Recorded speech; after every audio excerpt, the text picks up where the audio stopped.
Bonjour à tous, bienvenue sur cette vidéo de mon cours pour apprendre à parler hindi. Dans ce cours, nous allons apprendre à parler couramment hindi.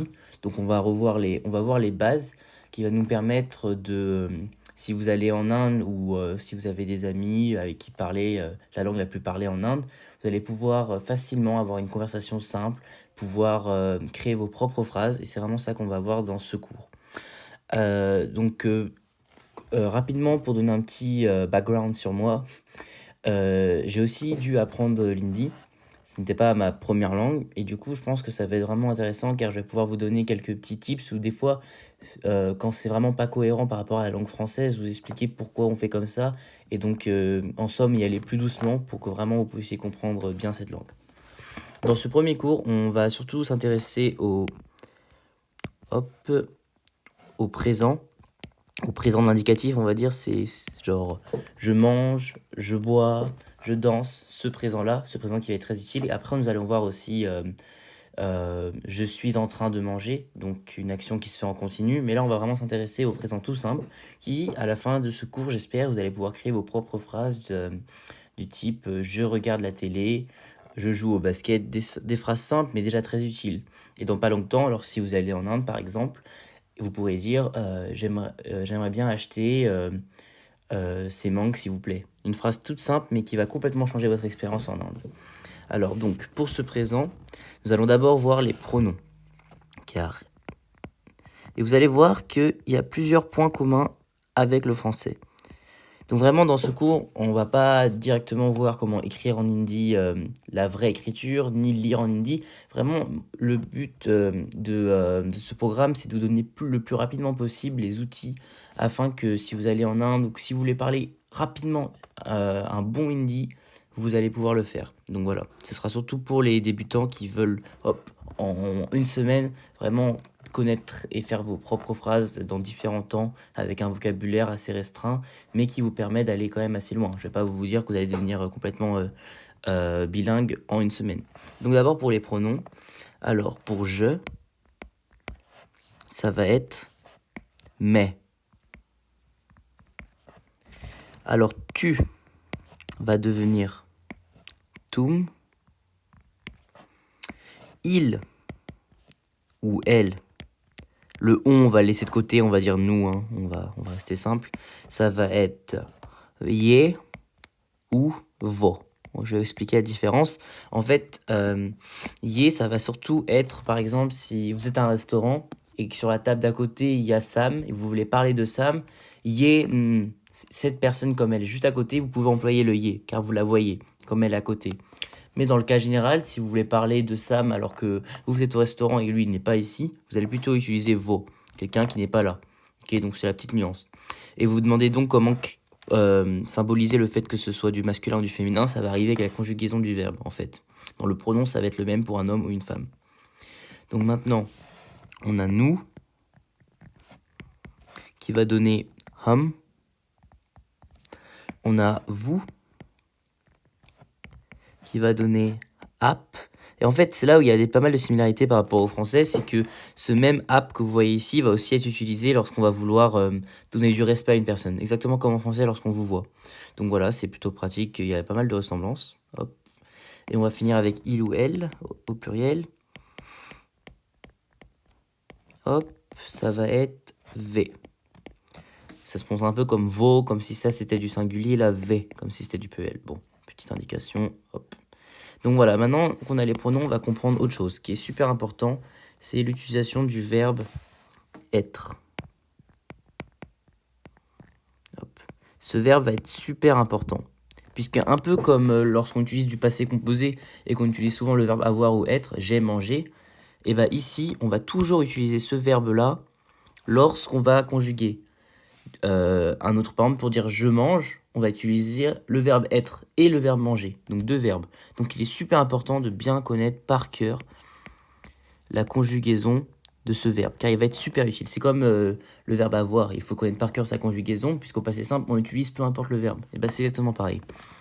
Alors, le verbe être, sa traduction, hop, ça va être... Alors, le verbe être, ça va être hona. Et là, il y a un truc super important que vous devez comprendre.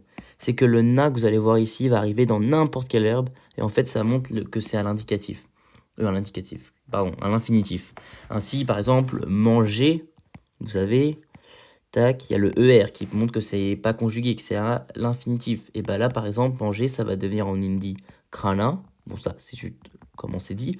Et le na qui est là, na, représente le ER en fait, que c'est à l'infinitif. Donc voilà, on va voir ça plus tard, plus en détail. Mais c'est juste pour vous expliquer que là, le verbe n'est pas conjugué quand je dis ona. Et ça, c'est le verbe être. Donc ça, à connaître par cœur, ok. Tac, tac, tac, tac, tac. Et on va le conjuguer. Et vous allez voir que ça, c'est une conjugaison qu'il faut connaître très très bien. Donc, alors, mais, maintenant vous connaissez un peu, mais, tum, vo, je vais rester que avec vo, hum, tac, tac, tac, hum, après ap, et après v. Ok, donc maintenant la conjugaison. Mais, bon là par contre, il faut apprendre par cœur, mais, ok. Donc, je suis, ok, c'est la conjugaison. Tu es, tum ho, ok. Il est, vo, he. Donc pour le coup, he, c'est pas très loin du français, mais bon, en vrai, ici, il y a un H, donc c'est he. Mais, tum, ho, vo, he. Et maintenant, pour nous, c'est là, c'est un peu plus dur niveau prononciation, ça va être hen. Il y a un N là, et ça va se prononcer comme ça. Ici, pour vo, on a vo, he. Et là, pour hum, hen. Ok. La différence, elle est assez petite, mais elle met l'accent sur le fait qu'on est maintenant au pluriel. Donc après, pour ap, c'est encore he. Et pour V, c'est encore hen. Ok, donc ça va être tout le temps pareil. Donc c'est plutôt pratique, contrairement au français. Hop, hop, hop. Ici, on a tout le temps pareil car c'est pluriel. Ok. Hop, et ici, c'est trois trucs à connaître. Voilà. Et ça fait la conjugaison de notre premier verbe. Et celle-ci va être super importante car maintenant, si j'ai envie de dire je mange, je vais être obligé d'utiliser le verbe être. C'est-à-dire que manger, hop, manger en hindi, ça donne khana, K-H-A-N-A, car c'est l'infinitif, vous l'avez compris. Ok. Mais en réalité, la syntaxe de ce que je vais dire, ça va être comme ça. Ça va être je mange, suis. Ok. C'est bizarre un peu, mais en fait, c'est car ce suis, c'est la conjugaison du verbe être à la première personne qu'on va utiliser même lorsque on veut juste dire manger. Ok. Je mange, on va devoir utiliser le verbe être. Tac. Donc en gros, ça va donner. Je ne vais pas conjuguer pour l'instant le verbe manger, juste pour que vraiment vous compreniez comment se forme le présent. Ça veut dire mais, donc ça c'est le je, c'est classique. On va suivre cette syntaxe. Hein. Donc mais, là ça serait le verbe manger à la première personne, donc verbe manger première perse, vous l'avez compris, du singulier en gros. Et là après, du coup on regarde, hop c'est hum. Donc après on met hum. Voilà, ça va être la syntaxe, ça c'est super important à bien comprendre car c'est tout le temps la même. Hop, mais, et au milieu on met le verbe que l'on va conjuguer. Donc maintenant la dernière étape de ce cours c'est comment conjuguer ce verbe manger. Alors c'est plutôt simple, on a 3 terminaisons possibles. On a ta, ti et t, ok. Et ti, bon, bref, on va plutôt simplifier, mais en gros, il y a ces 4 terminaisons.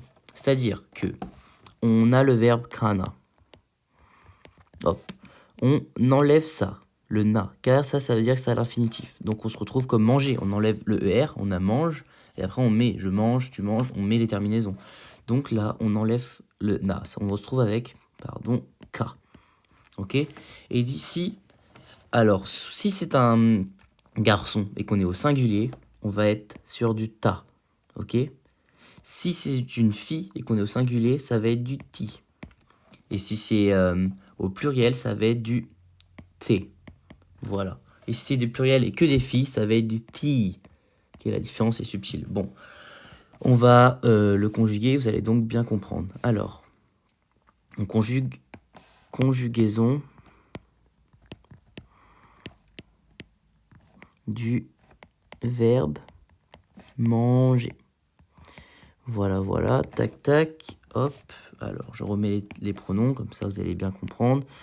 Vous pouvez remonter si vous ne savez plus à quoi ça correspond, mais, tum, mais tum c'est plutôt proche de tu, donc en vrai c'est plutôt simple de voir. On va rester qu'avec vo, on va rester avec hum, hap et v. Ok, voilà, ça c'est les temps. Maintenant, ça c'était les pronoms. Maintenant, on peut dorénavant mettre le verbe être, car il va être utilisé à la fin. Donc, après ho, après he, après hen, après hen, après hen.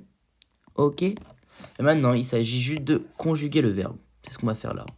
Alors, on remet le truc, je veux dire, le radical, pardon. Donc là, on a K.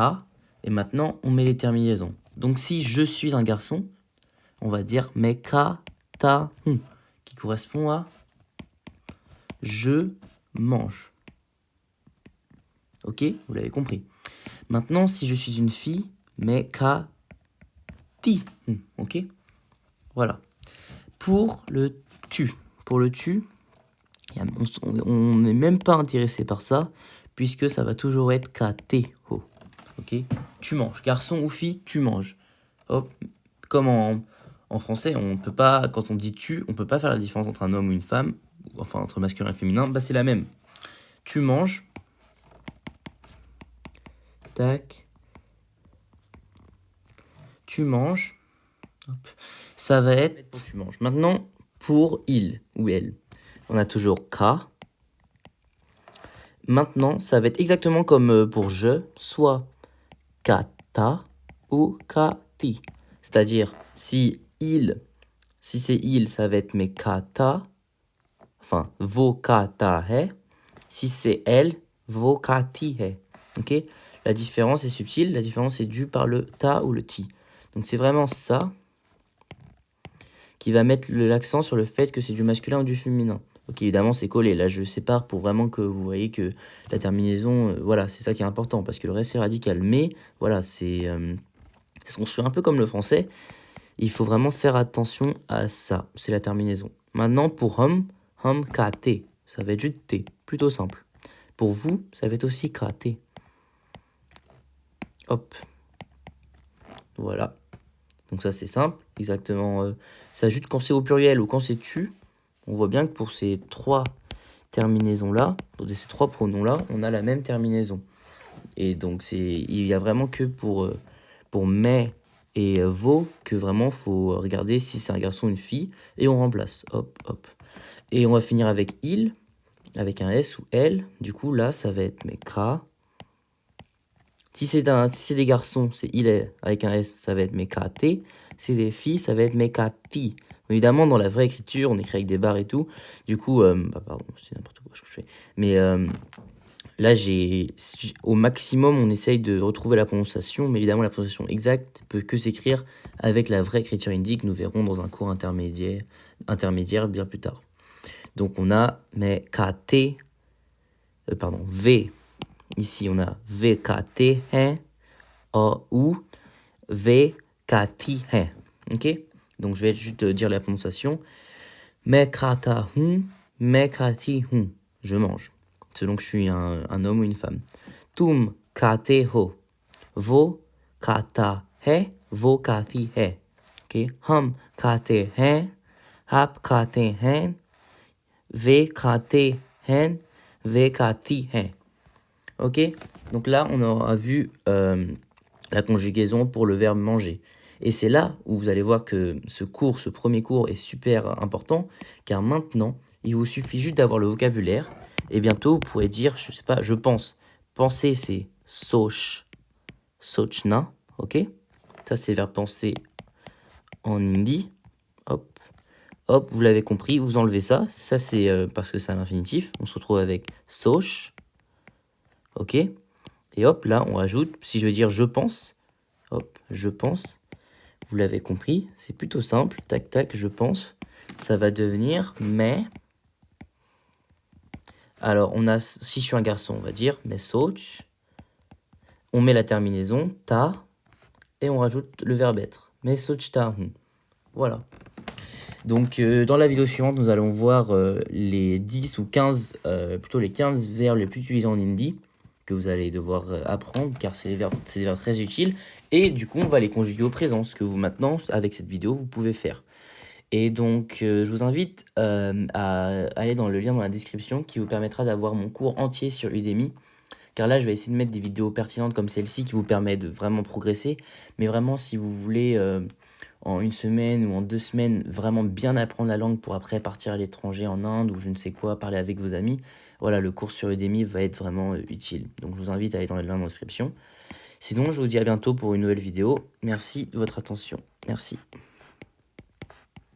Ou en hindi, Dhanyavad.